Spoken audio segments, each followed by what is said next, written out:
کہ اللہ نے انسان کو نفس بھی دیا اور عقل بھی دیا۔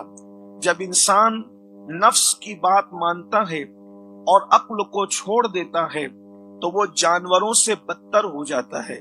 جو زمین پہ چوپائے چلتے ہیں جانور، اس سے بدتر ہوتا ہے وہ انسان جو اپنی خواہش کو اپنا خدا بناتا ہے، جو اپنی خواہش پر چلتا ہے، جو اپنے نفس کے کہنے پر چلتا ہے۔ عقل اور نفس کا فرق یہ ہے، اس کی تفصیل میں نہ جاتے ہوئے صرف اشاروں کی زبان میں، تاکہ میں اپنے عنوان سے آپ کو کنیکٹ کر سکوں۔ نفس اور عقل میں فرق یہ ہے، نفس ہمیشہ برائی کی طرف لے جاتا ہے، عقل ہمیشہ اچھائی کی طرف لے جاتی ہے۔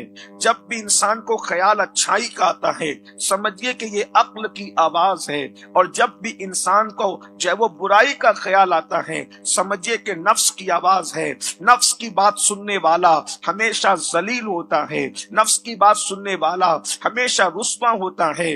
شیطان سے بڑا اگر کسی کا جال اور مکر ہے تو اسے نفس کہتے ہیں۔ شیطان کبھی کبھی ساتھ چھوڑ دیتا ہے، نفس کبھی ساتھ نہیں چھوڑتا۔ شیطان کو کبھی قید کر دیا جاتا ہے، نفس کبھی قید نہیں ہوتا، بلکہ نفس انسان کو قید کرتا ہے۔ اس لیے عقل بھی اللہ نے دی تاکہ اچھائی اور برائی میں فرق کر سکو، انسان کو یہ احساس ہو کہ میں برائی کی طرف نہ جاؤں، بلکہ یوں کہہ لے کہ نفس کا راستہ جہنم کی طرف جاتا ہے، عقل کا راستہ جنت کی طرف جاتا ہے۔ عقل جنت کی طرف لے جاتی ہے، نفس جہنم کی طرف لے جاتا ہے۔ اللہ تبارک و تعالیٰ نے جانور اور فرشتوں کے بیچ میں حضرت انسان کو رکھا ہے، اور انسان اگر عقل کی بات مانتا ہے تو وہ بعض فرشتوں سے افضل ہو جاتا ہے، فرشتے اس کے پیچھے ہو جاتے ہیں بعض، اور انسان فرشتوں سے آگے نکل جاتا ہے۔ میرے آقا صلی اللہ علیہ وآلہ وسلم کے دیوانوں، اب ہمیں یہ طے کرنا ہے کہ ہم فرشتوں سے افضل بننا چاہتے ہیں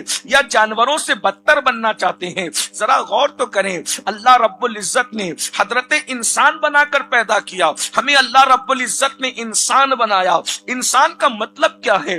اللہ رب العزت کی مخلوق میں انسان سے بڑا کسی کا مرتبہ نہیں ہے، اللہ کی مخلوق میں انسان سے بڑا کسی کا مقام نہیں ہے، اللہ کی مخلوق میں انسان سے بڑی کسی کی عظمت نہیں ہے۔ وہ خدا یوں ہی کوئی بات کہہ دے سب سے بڑی اس کی بات ہے، لیکن جب حضرت انسان کا حسن بیان کرتا ہے تو چار چار قسمیں پہلے اٹھاتا ہے، اور وہ بھی کتنی بڑی قسمیں اٹھاتا ہے۔ والتین والزیتون وطور سینین وہذا البلد الامین، تین کی قسم، زیتون کی قسم، طور سینا کی قسم، بلد امین کی قسم۔ اور اگر تفسیری مراد لیا جائے معنی تو یہ معنی بنتا ہے ولادت گاہ ابراہیم کی قسم، ولادت گاہ عیسیٰ کی قسم، ولادت گاہ موسیٰ کی قسم، ولادت گاہ محمد الرسول اللہ کی قسم۔ چار چار مولود گاہوں کی قسم اٹھا کے کہا جاتا ہے لقد خلقنا الانسان فی احسن تقویم، ہم نے انسان کو بہت خوبصورت بنایا، بڑا حسین ہے انسان۔ انسان اتنا حسین ہے کہ خالق خود بھی اس سے پیار کرتا ہے۔ ذرا اندازہ تو فرمائے حسن انسان کا عالم کیا ہوگا کہ خالق خود بھی پیار کرتا ہے۔ اور حقیقت محمدیہ پر جب کوئی لباس پہنانے کی باری آئی تو قدرت نے فرشتوں کا لباس نہیں پہنایا، کسی اور مخلوق کا لباس نہیں پہنایا۔ اللہ کو انسانی صورت اتنی پسند تھی کہ حقیقت مصطفیٰ پر انسانی صورت کا لباس پہنا کر انسانوں کے درمیان بھیج دیا۔ حضرت بیدم شوارسی نے کہا تھا اب آدمی کچھ اور ہماری نظر میں ہے، اب آدمی کچھ اور ہماری نظر میں ہے، جب سے سنا ہے یار لباس بشر میں ہے، جب سے سنا ہے یار لباس بشر میں ہے۔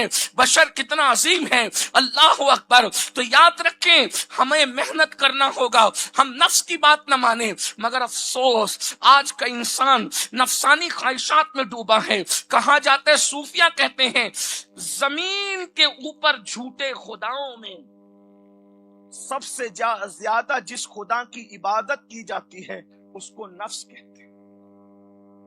اس سے بڑا کوئی خدا جھوٹے خداؤں میں نہیں ہے۔ وجہ کیونکہ عیسائی جس کو پوچھتے ہیں، یعنی عیسیٰ علیہ السلام کی عبادت کرتے ہیں، سکھ تو اس کو نہیں پوچھتا نا۔ سکھ جس کو خدا مانتے ہیں عیسائی اس کو نہیں مانتے، صحیح ہے؟ سکھ اور عیسائی جس کو خدا مانتے، یہودی اس کو خدا نہیں مانتے۔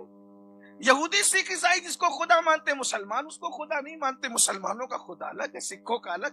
لیکن ایک بات یاد رکھنا، عیسائیوں کا خدا یہودی نہ پوجے گے، جیسے عیسائی حضرت عیسیٰ کو خدا کہیں، یہودی حضرت عزیر کو خدا کا بیٹا کہیں، اسی طریقے سے سب کے الگ الگ کس کس کا نام لیا جائے، لیکن ایک مذہب کا آدمی دوسرے مذہب کے خدا کو نہیں پوچھتا، مگر نفس وہ جھوٹے خداؤں میں بدترین خدا ہے جس کو ہر مذہب کا آدمی پوچھتا ہے، حتیٰ کہ جو لا الہ الا اللہ پڑھتے ان میں سے بھی بعض لوگ اس خدا کی عبادت